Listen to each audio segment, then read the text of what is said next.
అందరికీ నమస్తే అండి. శ్రీదేవి సిరులకి స్వాగతం సుస్వాగతం. నా వీడియోస్ తప్పకుండా ఆదరించాలని చెప్పేసి మరీ కోరుకుంటూ, ఎందుకంటే తప్పకుండా సబ్స్క్రైబ్ చేసుకోండి.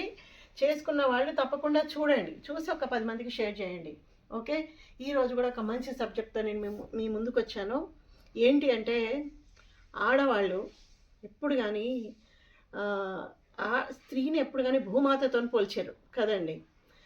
భగవంతుడు కూడా అమ్మ ప్రేమ కోసము ఆరాటపడి కిందికొచ్చాడు. యశోదమ్మ, దేవకి, వకుళామాత, ఇంతమంది కదా. మరి ఇలా ఒక సమాజంలో ఒక కుటుంబం అనేది ఒక భాగం కదా. అన్ని కుటుంబాలు అన్నీ కలిస్తేనే కదా ఒక సమాజం. మరి ఆ కుటుంబంలో ఉన్న స్త్రీ ఎప్పుడు కానీ తులసి వనంలో గంజాయి మొక్కలాగా కాకూడదు కదా. కొంతమంది స్త్రీల వల్ల సమాజం ఎంత అంటే కుటుంబాలు ఎంత చెడిపోతున్నాయంటే, అప్పటిదాకా బృందావనం లాగా ఒక తులసీవనం లాగా ఉన్న ఒక కుటుంబము, ఒక స్త్రీ ఆ గృహంలోకి ఎంటర్ కాగానే బంధాలన్నీ తేడా అయిపోతున్నాయి. ఎంత బాధ అనిపిస్తుందంటే, ఆ మగవాళ్ళు కూడా అప్పటిదాకా ఉన్న వాళ్ళ తల్లిదండ్రుల ప్రేమను అర్థం చేసుకోకుండా మా అమ్మ ఇలాంటిది, మా నాన్న ఇలాంటోడు, ఇలాంటివి ఇదా అసలు ఎంత విచక్షణ రహితంగా ప్రవర్తిస్తున్నారంటే, అంటే ఆ అమ్మాయి ఆలోచించదా, తను కూడా ఒక తల్లిదండ్రులకి పుట్టి ఇక్కడికే వచ్చింది కదా. అది పక్కన పెట్టేసి మీ అమ్మ ఇలాంటిది, మీ నాన్న ఇలాంటోడు, ఎంత అసహ్యంగా ఉంటుందండి. నిజంగా ఒక మాట చెప్తాను, ఆడవాళ్ళు జడ ఎందుకు వేసుకుంటారో తెలుసా మీకు? ఎందుకనంటే, కుడివైపు పుట్టిన అత్తారిలు, ఎడమ వైపు పుట్టినిల్లు, మధ్యలో ఉన్న దారి అనేది ఒకటి ఉంటుంది కదా. ఏ మనుషులు అయినా సాత్విక గుణము, రజోగుణము, తమోగుణం అంటే అన్ని రకాల 3 రకాల గుణాలు ఉంటాయి. ఈ 3 రకాల గుణాలు ఉన్న వాళ్ళు మన చుట్టూ ఎప్పుడు ఉంటే ఉంటారు, మన కుటుంబంలో కానీ మన బంధువుల్లో కానీ. మరి వీళ్ళందరినీ కలుపుకొని పోవాలని చెప్పేసి ఇలా మనం జడ అల్లుకుంటాం అనమాట. ఎంత బాగుంది కదా. అవన్నీ పక్కన పెట్టేసి మగపిల్లల్ని అసలు ఏమంటారు, అది ఒక రకంగా అమ్ముకున్నట్టు అయిపోతుంది, మగపిల్లల్ని అమ్ముకున్నట్టు అయిపోతుంది. ఇప్పుడు ఈ కన్యాదానంలో అర్థమే మారిపోతుంది. అసలు కన్యాదానానికి వరునికి దానం చేసినట్టు అయిపోతుంది. అట్లా కాదు కదా.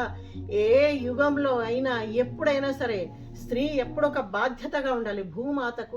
భూమాత మీద మనం ఎన్ని పనులు చేస్తున్నాం కదా, ఎంత భరిస్తుంది ఆ తల్లి. మరి అలాంటి తల్లితో పోల్చిండ్రు కదా ఆ స్త్రీని. పోల్చినప్పుడు మనం ఎంత బాగుండాలి కదా. కాబట్టి వివాహం అయితే మగవాడికి ఒక ఏమంటారు, సెకండ్ ఇన్నింగ్స్ స్టార్ట్ అవుతుంది, మరో జీవితం.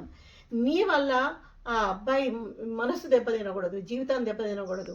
ఎక్కడి వాళ్ళక్కడ నువ్వు వదిలేసేసి వీళ్ళెవరు నా కాదు, వాడొక్కడే నాకు కావాలి అని చెప్పేసి అత్తామామలొద్దు ఎవరు వద్దు అంటే నీ తల్లిదండ్రులకు నువ్వెందుకు పుట్టావు? మరి అది తప్పు కదా. అది ఇలాంటి పిచ్చి ఆలోచనలు మానేసి ప్రొద్దున లేస్తే ఒక పద్ధతిగా, అంటే మన ధర్మాన్ని మనం పాటించుకుంటూ, నీకు అత్తవారింటి ఆచారాలు వ్యవహారాలు మరీ అడిగి తెలుసుకొని, నువ్వు ఎంత దూరంలో ఉన్నా సరే అడిగి తెలుసుకొని, నువ్వేదైనా మంచి పని చేస్తున్నా, నీకేమైనా కష్టం వచ్చినా, ఎంత దూరంలో ఉన్నా తల్లిదండ్రి కాదు. ఎప్పుడైతే మనం బయటకు వచ్చేస్తామో నీ అత్తమామల దగ్గర తెలుసుకో, ఒక సలహా తీసుకో, వాళ్ళని చక్కగా చూడు, వాళ్ళ కష్ట సుఖాల్లో నువ్వు పాలు పంచుకో. ఇవి కదా నువ్వు చేయాల్సింది. ఇవన్నీ పక్కన పెట్టేసి వాడిని ఎమ్మడేసుకొని పోతే వీళ్ళ జీవితం ఏం కాదు, అది కాదు కదా. కాబట్టి ఒక మంచి ఆలోచన ఎప్పుడు కానీ మనల్ని మంచి దారికి, అంటే మంచి జీవితానికి దారి తీస్తుంది కదా.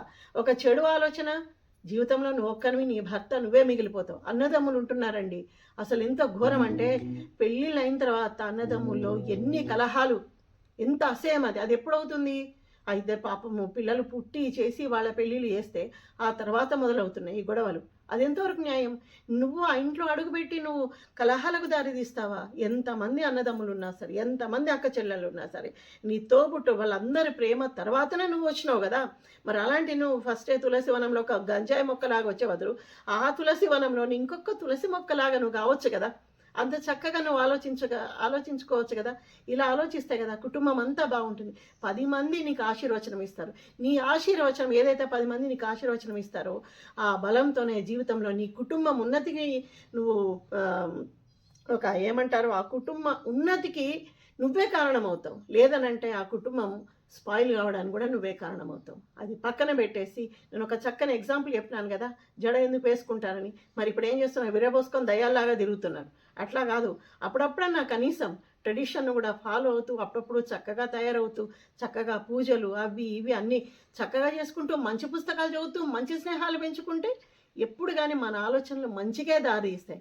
చక్కటి వీడియో కదా, ఈ వీడియో తప్పకుండా లైక్ చేస్తారా? 10 మందికి షేర్ చేస్తారా? ఎందుకంటే 1000 మంది చూస్తున్నా, 1000 మందిలో 10 మంది ఆడపిల్లలు మారిన ఇప్పటి ఆడపిల్లలు ఎంతోమంది కుటుంబాలకు అదొక రక్ష అవుతుంది. ఆ రక్ష అంటే వాళ్ళ ఆ కుటుంబాలు చాలా చక్కగా తల్లిదండ్రులు భయం లేకుండా బ్రతకగలుగుతారు. నా కొడుకు నన్ను చూసుకుంటాడనే ఒక ధైర్యం రావాలంటే నువ్వు బాగుండాలమ్మా. నువ్వు బాగుంటే ఆ కుటుంబం బాగుంటుంది కదా. తప్పకుండా ఉంటారా? ఇట్లా మంచి మంచి వీడియోస్తో నేను ఎప్పుడు మీ ముందుకు వస్తూనే ఉంటాను. అంతవరకు నమస్తే.